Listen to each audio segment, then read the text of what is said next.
من شرور أنفسنا ومن سيئات أعمالنا من يهده الله فلا مضل له ومن يضلل فلا هادي له ونشهد أن لا إله إلا الله وحده لا شريك له ونشهد أن سيدنا وسندنا وشفيعنا وحبيبنا ومولانا محمدا عبده ورسوله أما بعد فأعوذ بالله من الشيطان الرجيم بسم الله الرحمن الرحيم قل إن صلاتي ونسكي ومحياي ومماتي لله رب العالمين صدق الله العلي العظيم. بہت آسان ہے انسان چھوڑ دے سب مال و زر اپنا، بہت آسان ہے انسان چھوڑ دے سب مال و زر اپنا، بہت آسان ہے انسان چھوڑ دے تخت سلیمانی. یہ سب آسان سے آسان تر ہے جانے من، لیکن بہت مشکل ہے اپنے ہاتھ سے بیٹے کی قربانی. بزرگان محترم، معزز علماء اعظام، حاضرین سامعین، پردہ نشین خواتین، آپ حضرات مدرسہ عربیہ اسلامیہ گٹھواں رسول پور کے جلسہ دستار بندی میں شرکت کی غرض سے حاضر ہوئے. ہمارے حضرت مولانا نسیم صاحب قاسمی مدظل العالی جو میرے عرفاتی ساتھی بھی ہیں الحمدللہ، انہوں نے بہت ہی روح پرور ایک اجلاس آپ کی اس بستی میں آبادی میں منعقد کیا. اللہ انہیں بہتر جزا نصیب فرمائے اور آپ سب کی شرکت کو قبول فرمائے. اور جتنے یہ حافظ بچے جن کے سروں پر دستار باندھی گئی، جو خوش قسمت ماں باپ کے خوش قسمت بچے ہیں، اس میں کوئی شک نہیں، انتہائی خوش نصیب ہیں ان کے والدین، اور یہ بچے بھی انتہائی سعادت مند ہیں. آج ان کے سروں پہ آپ نے جو پگڑی کا منظر دیکھا، انشاءاللہ ایک وقت آئے گا جب پوری دنیا ان کے سروں پر تاج بندھا ہوا دیکھے گی، اور ان کے ماں باپ کے سروں پر بھی اللہ تاج بندھوائیں گے، اور سورج بھی شرما جائے گا اس روشنی کے سامنے. سبحان اللہ، وہ کیسا سما ہوگا، وہ کیسا منظر ہوگا. بزرگوں، قرآن مجید میں اللہ تعالیٰ نے بہت سے موقعوں پر نماز کے ساتھ ساتھ زکوٰۃ کا حکم دے دیا ہے، لیکن کچھ موقع ایسا بھی قرآن مجید میں آیا کہ جہاں نماز کے فوراً بعد قربانی کا تذکرہ فرمایا.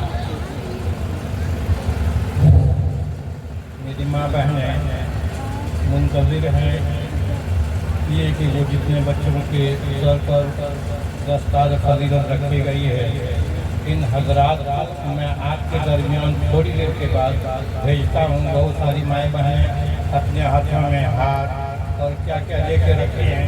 تمنا خواہش ہے کہ ہر ایک بچوں پر ڈالیں، تو تھوڑی دیر صبر کریں، تھوڑی دیر صبر کریں، انشاءاللہ بہت فائدہ ہوگا. اور بڑی قیمتی باتیں ہو رہی ہیں، آخری ہے. اس کے بعد دعا کے بعد ساری مائیں بہنیں جائیں گے اور ان بچوں کا دیدار بھی ہو جائے گا آپ کے درمیان بھیج دیں گے. اور یہ دستار جو ہے ان کے بچوں پر جو رکھی گئی ہے، یہ دستار یہ ہمارے گاؤں کے رسول پور کے مرحوم ڈاکٹر اجمل صاحب کی طرف سے 10 دستار بچوں کے طور پر ہے، اور ادھر 6 لڑکوں کے لیے، اور یہ ہمارے رسول پور کے جناب اسرائیل انصاری صاحب مٹیا پور کے لڑکے عمران چھوٹن ہے، انہوں نے رقم بھیجی تھی. اور بقیہ بہت سارے لوگوں نے بہت ساری چیزیں عنایت کی پگڑی یہ وہ. اللہ سے میں دعا گو ہوں کہ اللہ تبارک تعالیٰ جتنے حاضرین نے یا جتنے لوگوں نے اعانت کی ہے یا بچوں کے لیے عنایت کی ہے، اللہ سب کے ایک ایک پیسے کو، پگڑی کو، بیگ کو، کتابوں کو قبول فرما دے گا. انشاءاللہ تھوڑی دیر قیمتی بیان ہو، اس کے بعد بیان کے بعد آپ حضرات عورتوں ماں بہنوں کے درمیان میں بچے جائیں گے، جن کو جو کچھ ہدیہ پیش کرنا ہے کر دیں گے. چلیے اللہ حافظ۔ بزرگوں، انسان کو ہوشیار ہونا چاہیے۔ چالاک بننا کوئی بہت زیادہ خوشی کی بات نہیں ہے۔ جو چالاک ہوتا ہے وہ ہلاک ہوتا ہے، یاد رکھیے۔ جو ہوشیار ہوتا ہے وہی اصل میں آخرت کے اعتبار سے کامیاب ہوتا ہے۔ مجھے یاد آتا ہے کہ آپ کے اسی گاؤں کے بچھواں رسول پور کے حضرت مولانا انوار صاحب رحمۃ اللہ علیہ، انہوں نے ایک عجیب بات مجھے سنائی تھی۔ جب میں اس گاؤں میں آتا ہوں تو ان کی یاد آ جاتی ہے اور وہ بات بھی میرے ذہن میں گھومتی ہے۔ خلاصہ یہی ہے بزرگوں کہ انسان کو ہوشیار ہونا چاہیے۔ جنہوں نے بھی اپنے بچوں کو پڑھایا وہ باپ بڑے خوش نصیب ہیں، ہوشیار ہیں۔ وہ مائیں بڑی ہوشیار ہیں کہ انہوں نے پہلے نمبر پر اپنے بچوں کے لیے جو تعلیم ترجیحی بنیاد پر انہوں نے دلانی ضروری سمجھی، وہ حافظ قرآن کی پڑھائی، یہ انتہائی دانش مندی کا اقدام ہے۔ حضرت مولانا انوار صاحب کے کہنے کا خلاصہ میں آپ کو سنانا چاہتا ہوں، کیونکہ وہ آپ ہی کے گاؤں کے تھے تو آپ کو ان کی بات زیادہ سمجھ میں آنی چاہیے۔ اللہ ان کی قبر کو نور سے منور فرمائے۔ آپ کو پتہ ہے کہ سڑک کے کناروں میں، چوک چوراہوں پہ بہت سی جگہوں میں کتا جو جانور ہے مرا ہوا ہوتا ہے، ایکسیڈنٹ ہو جاتا ہے۔ کیوں کہ وہ چالاک بنتا ہے، کبھی ادھر گڑک کبھی ادھر گڑکتا رہتا ہے اور گاڑی کے نیچے جو چالاک ہوا وہ ہلاک ہوا۔ ایکسیڈنٹ اگر ہونا تھا تو گدھا کا ہونا تھا، لیکن آپ کے علم میں بھی آج تک یہ بات نہیں آئی ہوگی کہ فلاں سڑک پر ایک گدھے کا ایکسیڈنٹ ہو گیا۔ اگر ہوتا ہے تو یہ چالاک جانور کا ہو رہا ہے۔ اور سنیے، انسانوں میں اگر ایکسیڈنٹ کسی کا ہوتا ہے تو نابینا کو ہونا چاہیے تھا کہ آنکھ سے معذور تھا، ایکسیڈنٹ ہو گیا، لیکن آج تک پوری دنیا کی رپورٹ بتاتی ہے کہ کسی نابینا کا ایکسیڈنٹ نہیں ہوا۔ جس کا بھی ہوا خدا نہ کرے، دونوں آنکھیں اس کی سلامت تھیں۔ کیوں ہوا؟ کس لیے ہوا؟ چالاک ہونے کی وجہ سے ہوا۔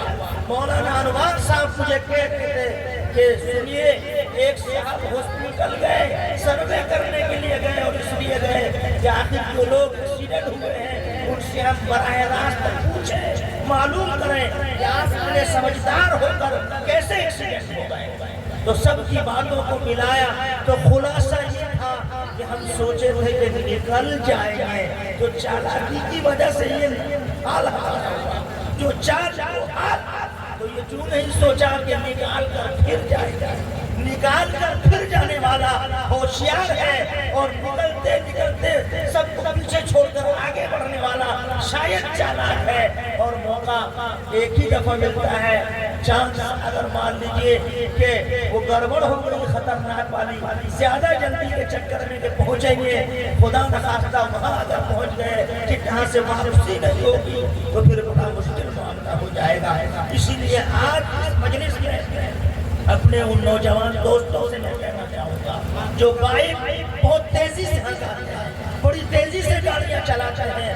قرآن مجید میں اللہ نے نصیحت نازل کی ہے اور حضرت لقمان نے اپنے بیٹے سے کہا تھا وَقْصِدْ فِي مَشْيِكَ، اے بیٹے اپنی چال میں میان ربی اختیار کر۔ علماء فرماتے ہیں کہ چال کے اندر ہر طرح کی چال جاتی ہے، گاڑیوں کی رفتار بھی شامل ہے، اس میں بھی معتدل رفتار شرعاً مطلوب ہے۔